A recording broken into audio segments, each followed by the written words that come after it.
Go, man, go! Go for true sports car feel and handling. Go for thrills and excitement. Well, what have we got here? Something's looking pretty good. Yeah, this front end is too. So the first video, we took her all apart. Second one, we stripped her down and painted it. Stick around and we will put her all back together again. There's an original GM part, lower control arm. Got that from Clark's Corvairs. New old stock. Made in, can we get a shot of that? Can we? So if you notice, you have a raised portion towards the flange on the bushing. These holes are two different sizes. This end fits snug in the smaller one, and then obviously the raised portion fits snug in the larger one. So you could probably try and force this in backwards, but it wouldn't work too well. It should slip in and stop right about there.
Okay, lower ball joint time.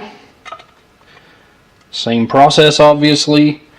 I took the dust boot off, and as long as everything is going according to plan, I'm just going to push right against the actual ball joint. No need for a socket.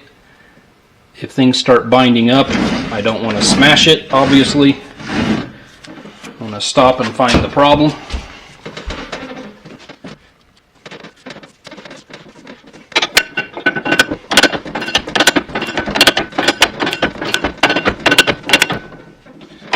I'm hitting the socket.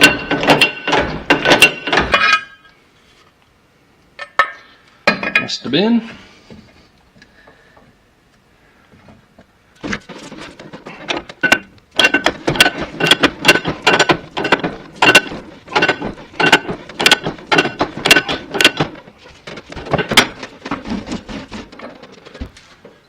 And there we have one ball joint. Dust cap back on, or dust boot I should say. Now you'll notice that of course when you're doing mechanical processes on a painted piece, it's bound to get scratched up, which is definitely the case. And there again lies the beauty of using Rust-Oleum semi-gloss black. Just scuff it up, paint over it, good to go.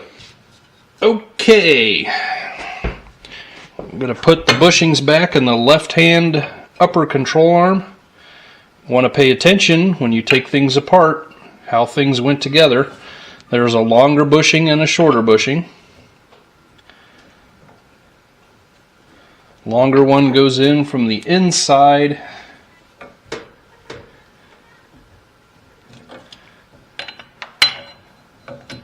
I'm just going to use this awesome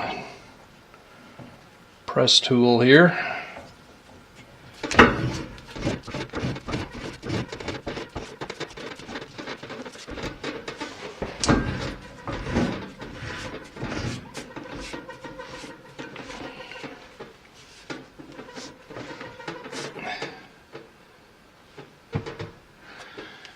Yeah. Okay. Alright, there's number one. Now we'll get the shaft in there. Okay, we're going to put some of our freshly black oxide black,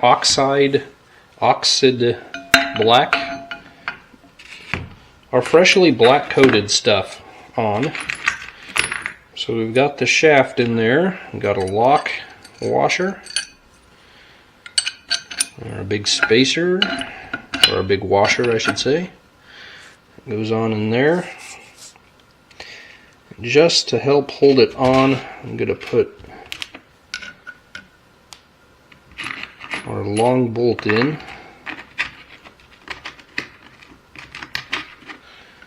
Just so we don't have stuff falling everywhere.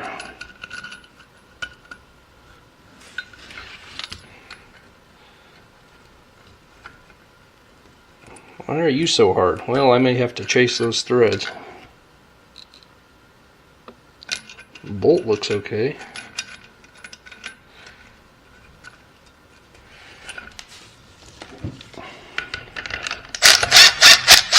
It's alright. Okay, so back to the press. We'll push this one in there. What more can I say? This time around we're going to take my two extensions that I was using, place them inside like I neglected to do on the first video.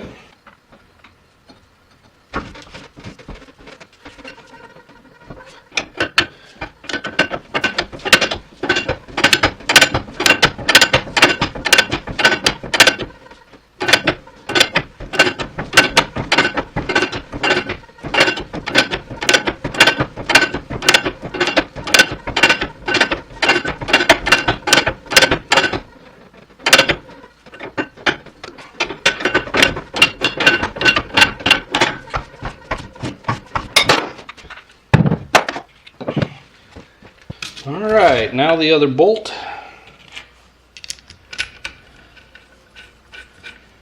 Cinch these two down.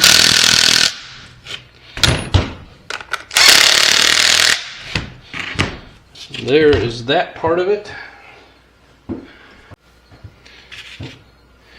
What were those chocolate things that Grandma used to buy? They were like, were they kind of like peppermint patties on the inside, the white stuff? Ow! Anyway, this is our upper bump stop. Just gotta get a little oil here because they go in tough.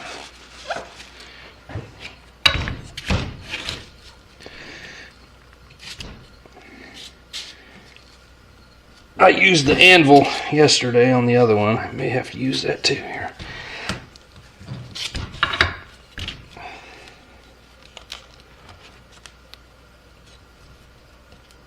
Yeah. Oh. Well, okay. Maybe the horn. I don't know. Oh, there's a start of it. Come on. This one is not wanting any part of it. Well, I've got it started anyway. I put a socket on the bottom and was pushing on it. I've got two sides started. Like that. I think I can get a screwdriver in there.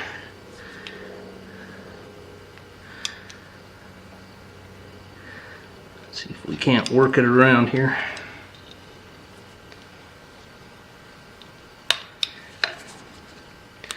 That's the way you do it.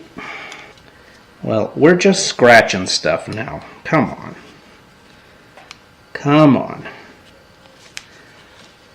Just you right there.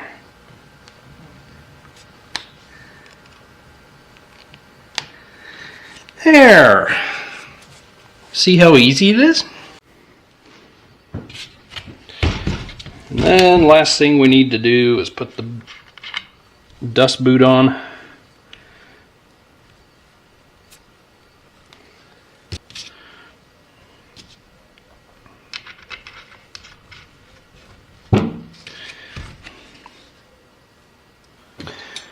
Judging from the amount of dust on this thing, it has been far too long since we've worked on it.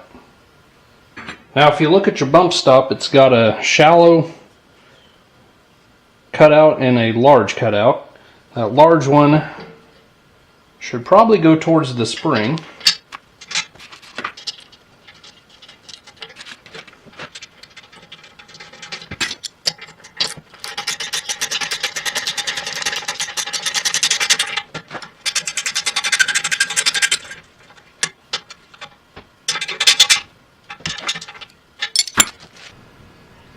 Okay, we got a little rubber bumper installed underneath there. Time to put the lower control arm on. Got the lower ball joint, lower control arm bushing. Got our pivot bolt looking good.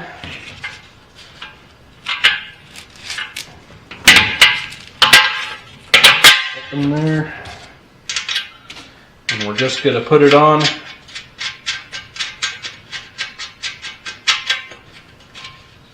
Just like that for now.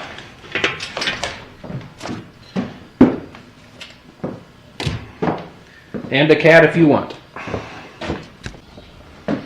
Got the nuts for the strut rods in the black oxide solution.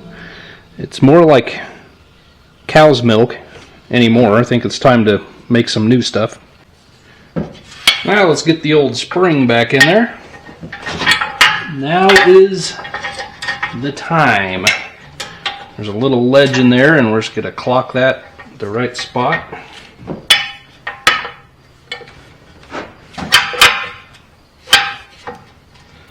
Same with the bottom.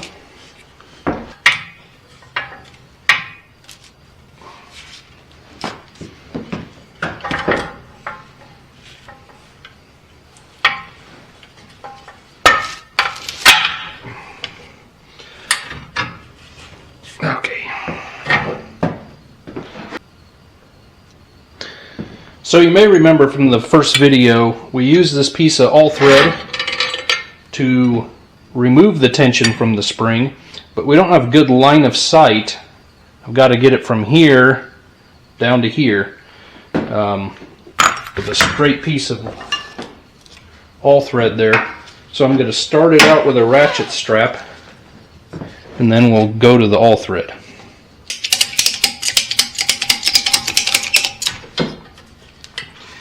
Just want to make sure the end of the spring is in its seat, which it was not. Well, perhaps you should check these things beforehand.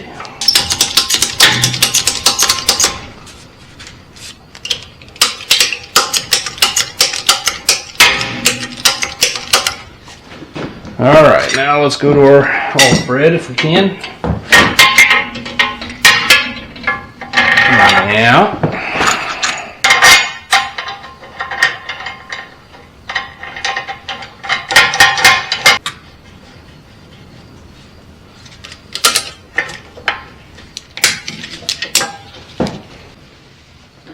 Now, I'm afraid I may have wanted to put the strut rod in before I went all that way.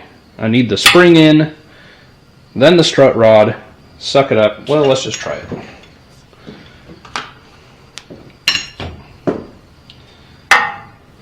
Get my bushing in there. I've got a washer. Now I've painted the strut rod, but as far as the hardware and the threads, I've done the black oxide treatment on it.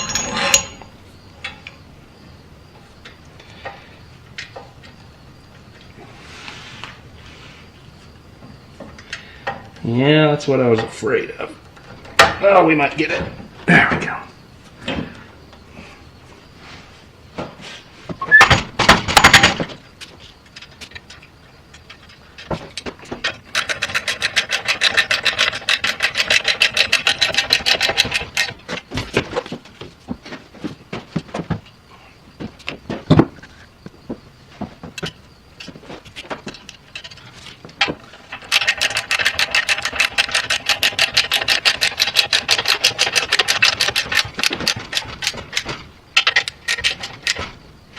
Torque.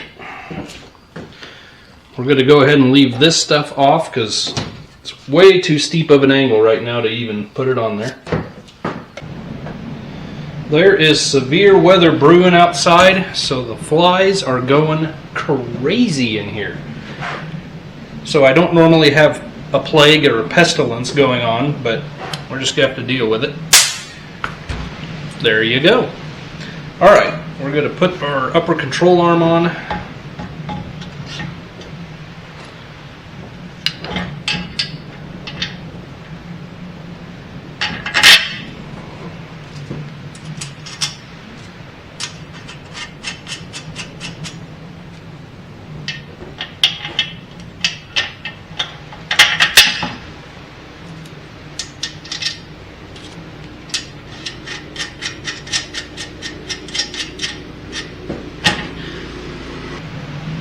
Now I went ahead and cleaned the old shims. They seem to be the same thicknesses, front to rear. It is very unlikely anything will be in alignment once I'm done. I've replaced all the bushings, bottom ball joint, taken the cross member out of the car so it will no longer be in alignment with the rear. You know, it should be close, but so I need a starting point, so I'm going to put the shims back in. And furthermore, we will likely not be putting it back in this car, but in that manual car I picked up at an auction. But we got to start somewhere, right?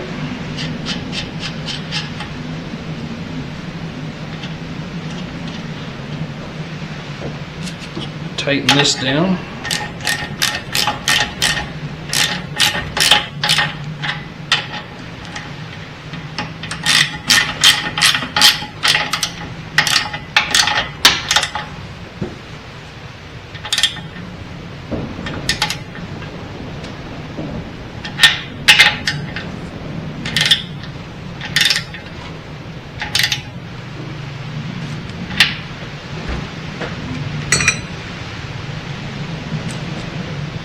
Okay, now I tightened these bushings all the way to get everything set. I'm going to release that again. We don't want to tighten any bushings until this thing is back in the car and the car is on the ground.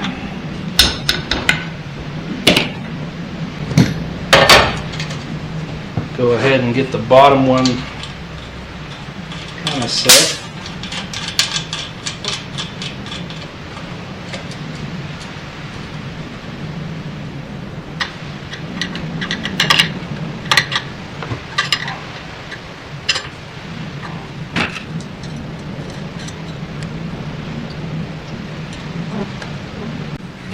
Okay, now it's just a matter of tightening this up again.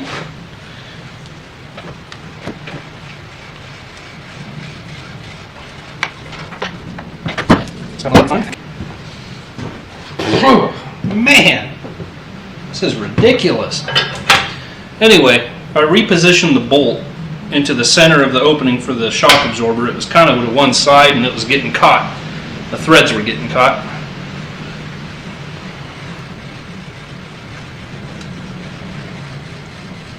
You turkey.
Now, you may or may not recall, we took a note concerning the caster adjustment, and on the right hand side it was 3/4 of an inch of thread showing, which means we got a long way to compress these bushings.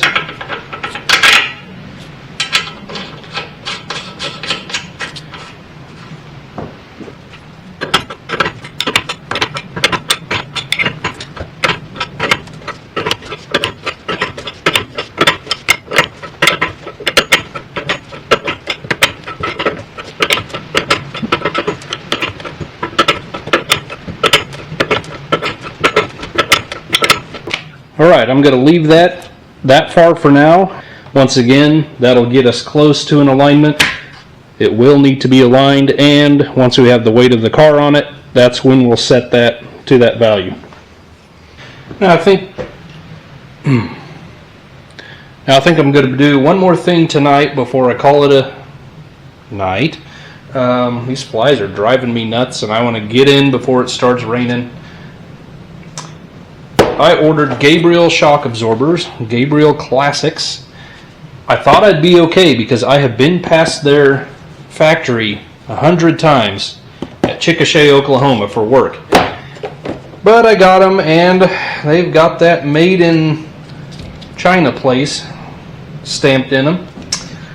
So that was kind of disappointing, but they look like an okay shock, and they look like they're supposed to match what's going on. However, I did have these, oh, you hush over there. I did have these lock washers,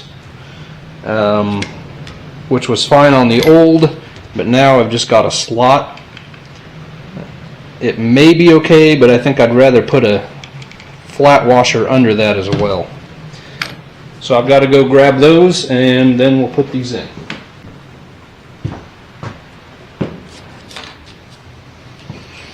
Alright, put our little dealios on here.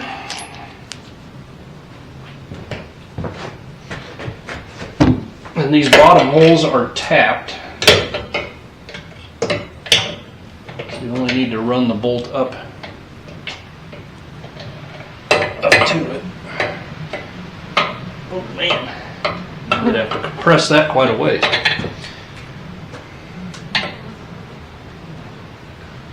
Wind up.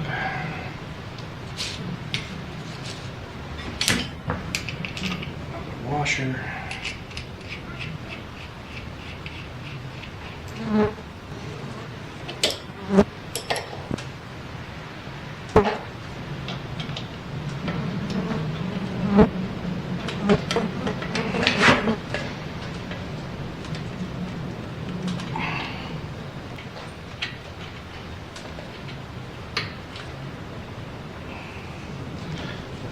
I have a feeling this segment that I've done today is going to be nothing but flies in the lens.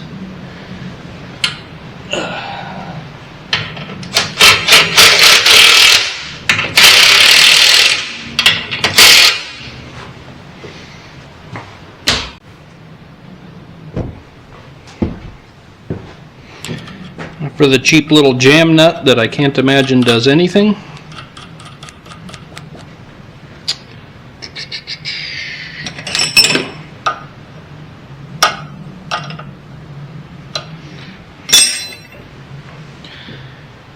And there we go. So it's several days later, and we've gone from hot and windy with a chance of flying maggots to, oh, it's cold and rainy, and I don't think any bugs are in here right now. So as you can, I don't know if you can see. Can you see that? Now we're going to turn our attention to the brakes on the right side. The wheel cylinder on the left was incredibly seized up, so we're going to put this in the vise and try to get this bleeder out, and then we'll probably have to go to the press like on the other one and push the insides out. So let's do that.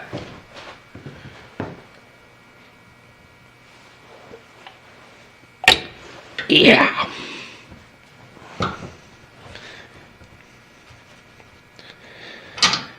There you go.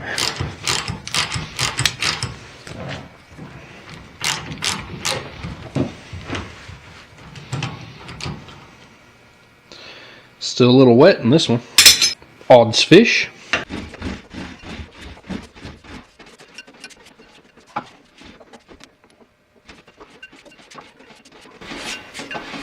Not a problem at all.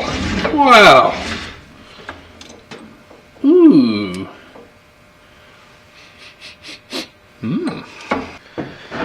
Now I've taken a drill bit and I've run it into the bleeder, gotten all the junk, solid junk out of there. Make sure that's all open and then blow through it with brake cleaner and then air.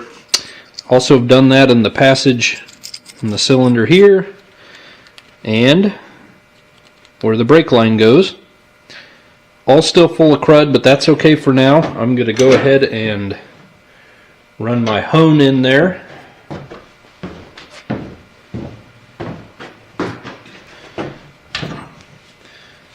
Just kind of control this mess a little bit here. Okay, wet her down with some brake cleaner.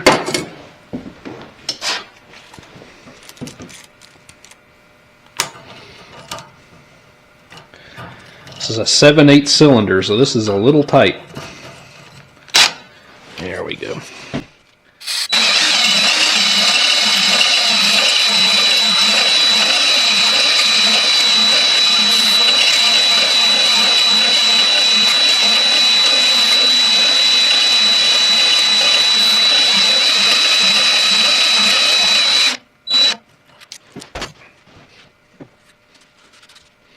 And we'll spray that all out, of course.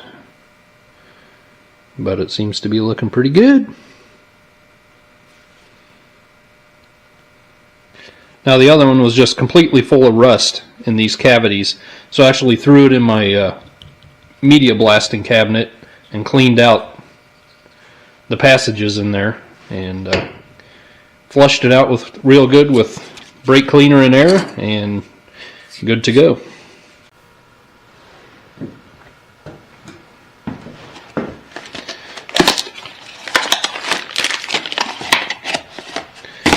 Rebuilding these things is so easy, it's almost silly not to. But I understand, not everybody wants to, so whatever. I'm just going to use some brake fluid on my dirty fingers. Get the pistons and the cups wet here.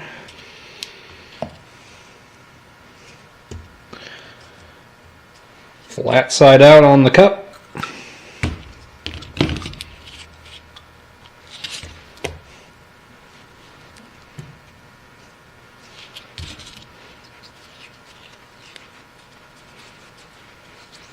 Flat side in on the piston.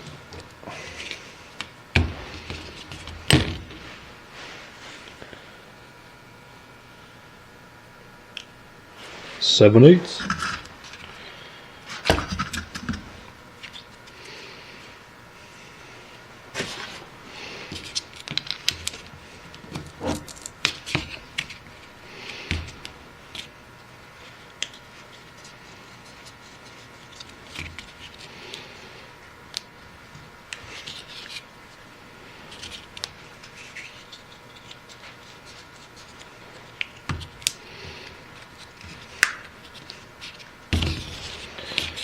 And that is simply one rebuilt wheel cylinder.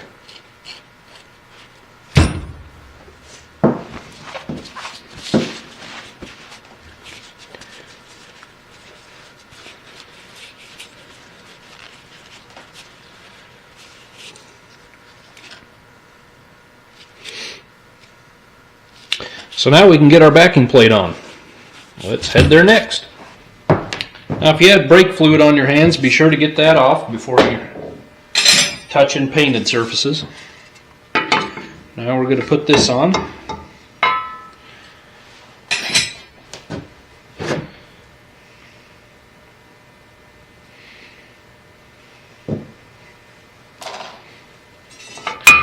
I'm going to take our wheel cylinder bolt and just place it in there loose. And get our steering arm, put that on the back side.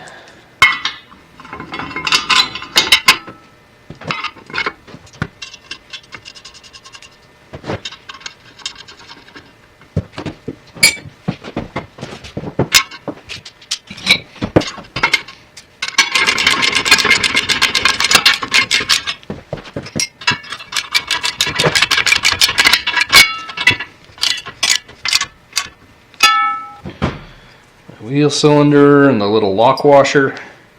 Hope that thing survives another bending. Just put that all in there.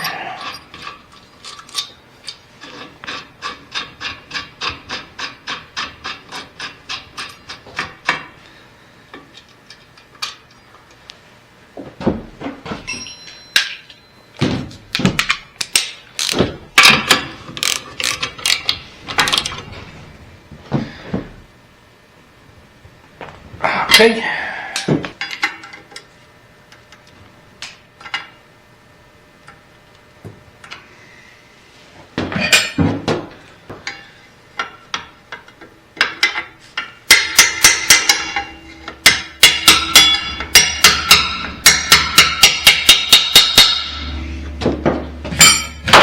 Super Coolio, now for the brakes. Alright, I had to free up the adjuster. It was seized up on this end. Got that working nice. All full of anti-seize on the threads and underneath there. So we're just going to slap some anti-seize on our flat spots where our brake shoes rub. Now I'm going to explain something to you, and just be patient with me, but I'm going to take you down the little brake hardware journey I went on. So previous video I said I could find everything I needed on Napa's online store. Well, that was only partially true. They did have results for 62 Corvairs. The 80508, the adjustment screw spring, which goes on the adjuster, that's a dead ringer. That's 100% correct. Then I ordered a hold down spring kit. That is 80409. It looks like a generic kit. The pins are too long, otherwise everything else in there would probably work. I don't know where I put them, but then I ordered the return springs, and they were way too long. Much longer than this, probably almost twice as long. Very heavy wire, obviously not at all correct. Could be for a Corvair van or pickup, I don't know for sure, but they were way heavier than this spring. So I went to my local parts store and we started running numbers out of an old catalog from the 90s, old Wagner brake catalog or whatever it was, and there's just not a whole lot of clarity anymore. There's a lot of part numbers not available anymore. But we started looking, pulling boxes off the shelves, comparing things. The closest one we came to is this. This is a Carlson H7104. And this is actually the hardware kit. So this would cover 2 brakes, both fronts or both rears. This kit is actually good for the later restyled Corvairs with the self-adjusting brakes. Now that happened in '63, but anyway. This blue spring is very close to my original. It's got an extra coil, and the hook is just not even half an inch longer, the overall length. I was actually going to modify it, straighten this out and rebend it shorter, but I tried them like this on the left hand side, and it actually worked great and gave a good pull on the spring, so I think it's going to work just fine as it is. And having the extra coil means it's probably giving the same amount of pull as the yellow one did, but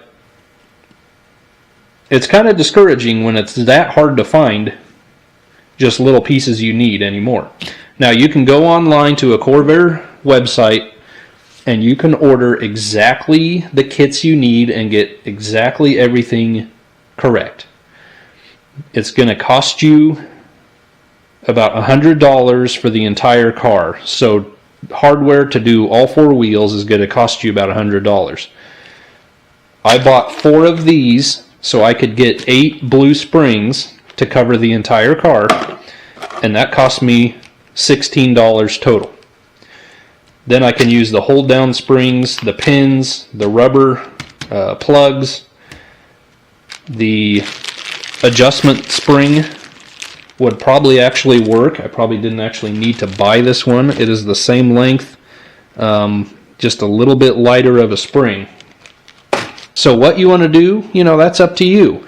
I do not at all discourage you from going to a Corvair parts house and spending $50 for the fronts and backs.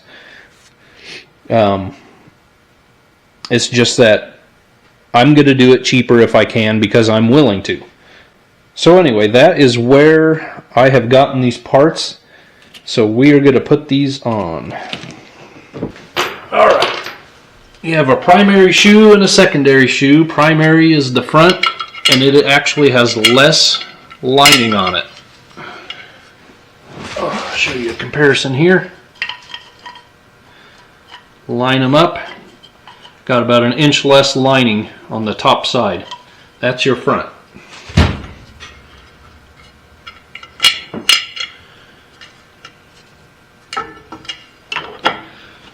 And I don't know, in '63 they came out with self-adjusting brakes, and that would be very nice to have. That is just a handy deal. So somewhere down the road I may look for those parts and take these drums back off and put those on. And I'll be sure to bring you along for the ride. I'm sure that sounds very exciting.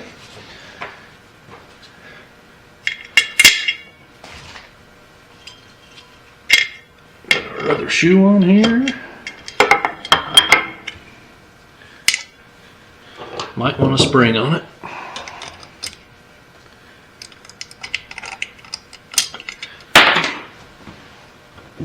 Butterfingers. Okay, it's about straight up and down.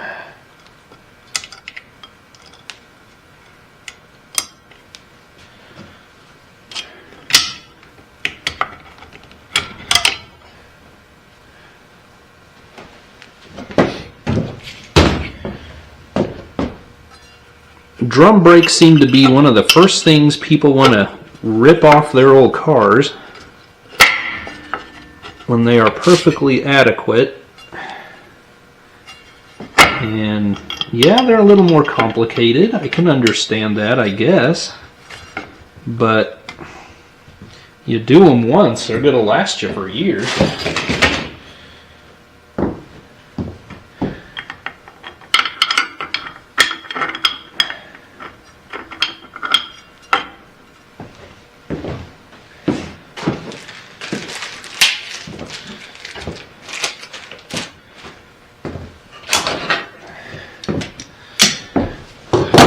For the hard part. This spring is stout. I am not kidding you. It is almost overkill, I would say.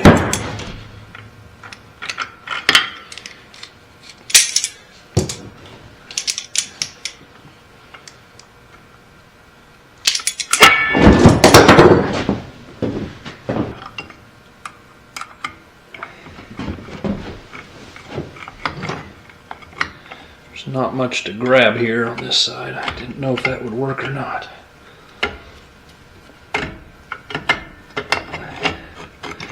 Kind of wants to slip on me. Oh, come on. Now. Oh. Yeah, I'm just tearing the shoe up. That's what I was afraid of.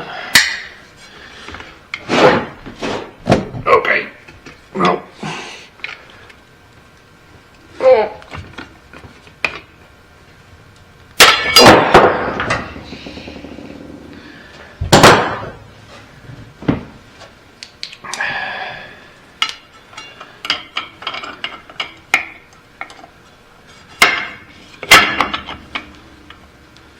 Why do you want disc brakes? Ouch.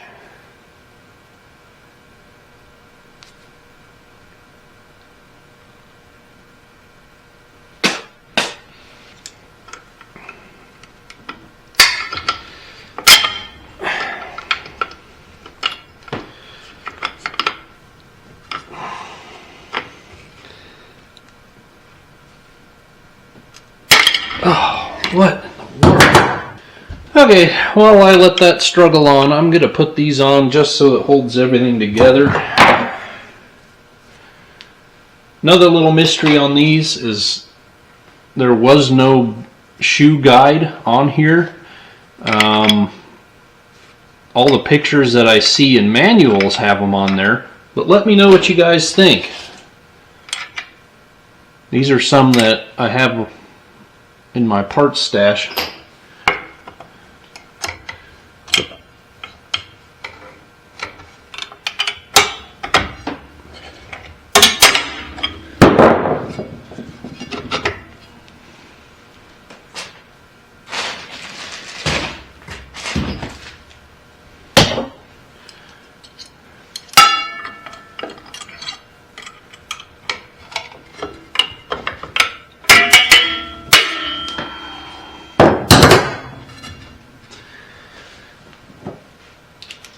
Okay, let's try it again.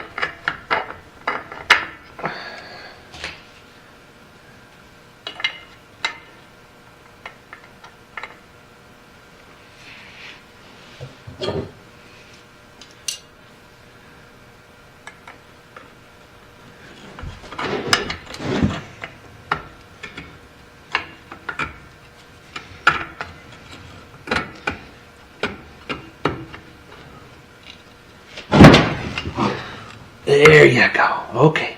Calm down. Calm down. Easy. Easy now. Easy now.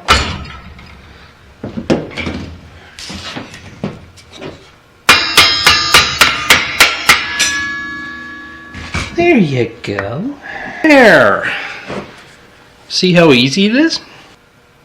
See, to me, there would be no room on this pin for a guide, for one thing. The hole would have to be as big as that stud there. I don't know. You guys that have these early Corvairs, tell me what you think. Alright, now I'm just going to adjust it out so we get close while it's easy.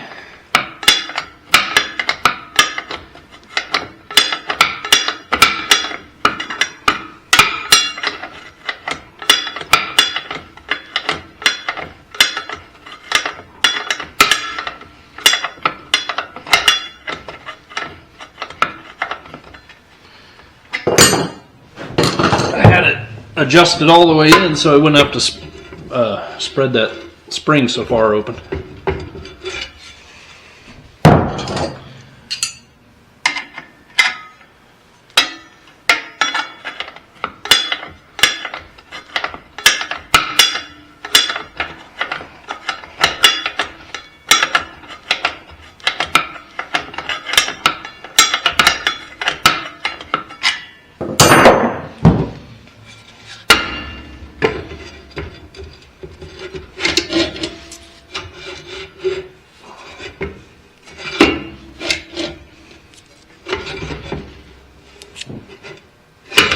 Alright, I'm going to leave it there for now. And we will get our wheel bearings ready.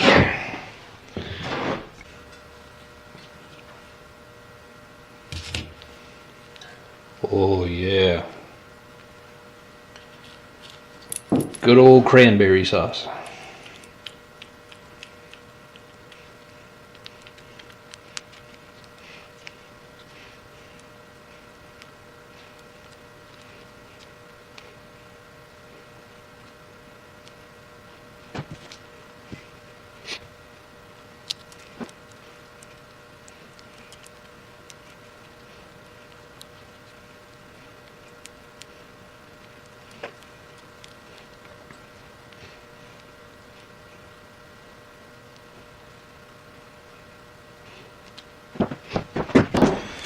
All right.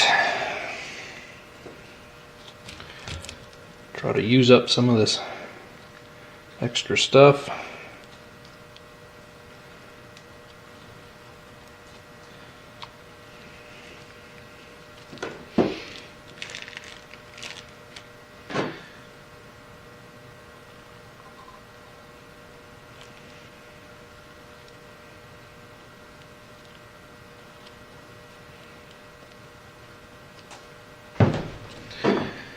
New seal.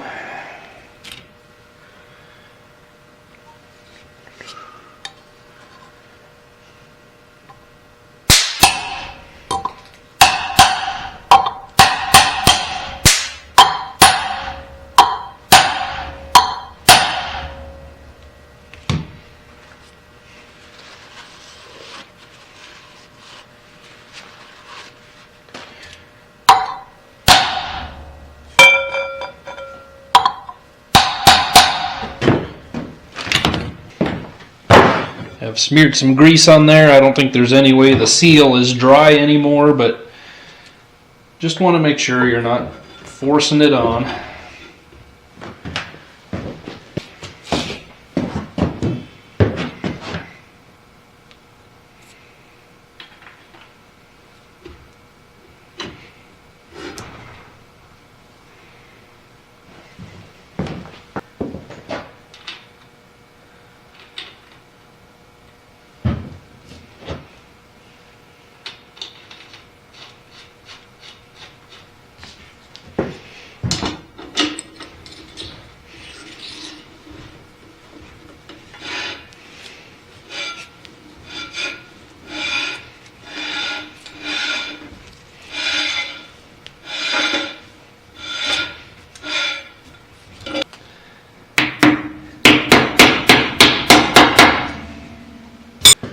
Now if you're screaming, "You forgot something!" Stop! Don't worry. I didn't forget a thing. I'm not putting a cotter pin in now. I'm not doing final adjustment now. Just like the bushings, I'm waiting for all of that when this goes back in the car. And I will go over that at the end of this video anyway. So thank you for watching out for me. But we're good. And the last part of the brake system we're going to worry about right now is the brake line. Just go ahead and put it in to keep anything from getting into that wheel cylinder.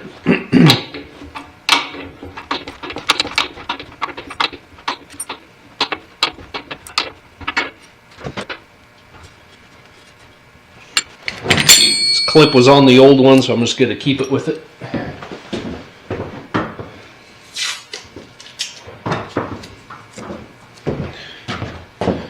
And for now, we'll just tape over the end. Okay, I know this is probably dragging on a little bit, but we're getting very close to finishing, and I'm going to finish it tonight. Just have the steering to button up. Got rubber boots to put on the tie rod ends. A new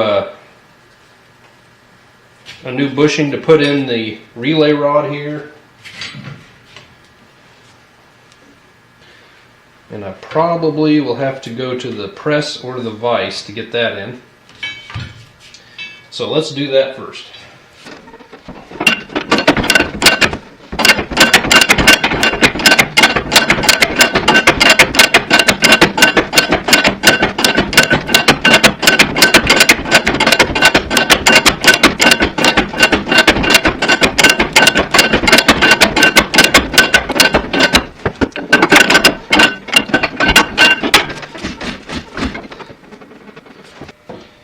You will remember all 4 tie rod ends are what was on here when I got the car. Just putting new boots over them. They're nice and tight, no need to replace them.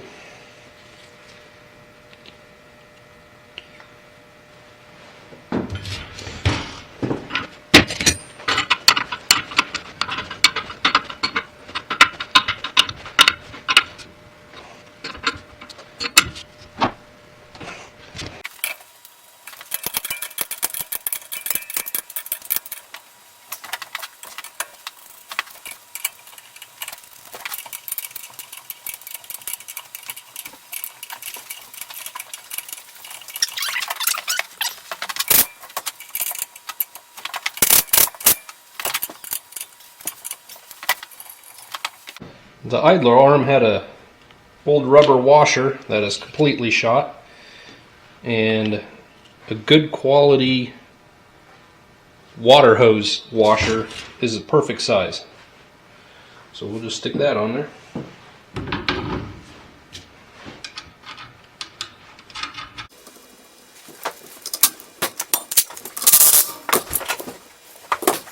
Alright, well there's the steering, all the boots, cotter pins, everything tightened down.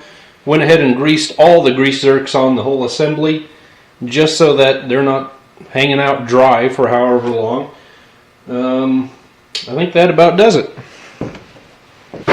Well, that's it. She's together. I got a tag on here. It says tighten all the bushings, adjust the bearings, no cotter pin in the spindle, and adjust the brakes. Everything we need to do once this is back up in the car.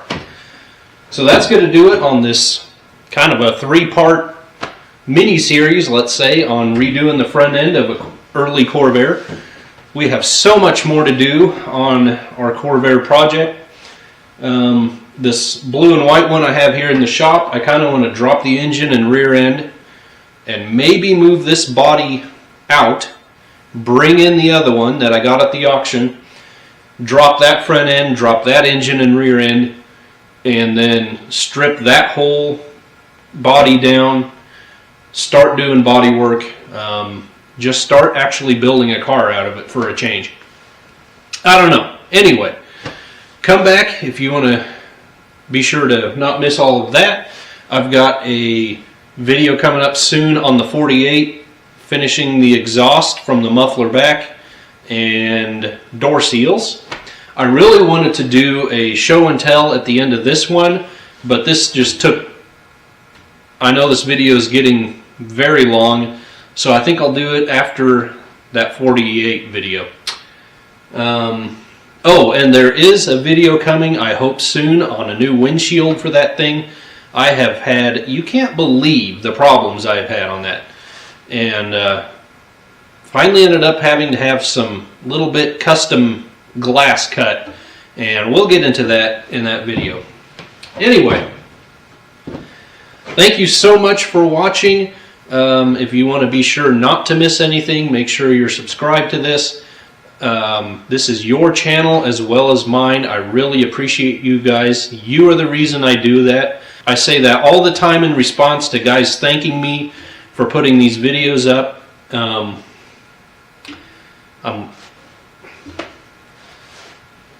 I'm humbled that any of you watch it, actually. I mean, anyway. So again, thanks for watching. God bless you. We'll see you on the next one. Bye-bye.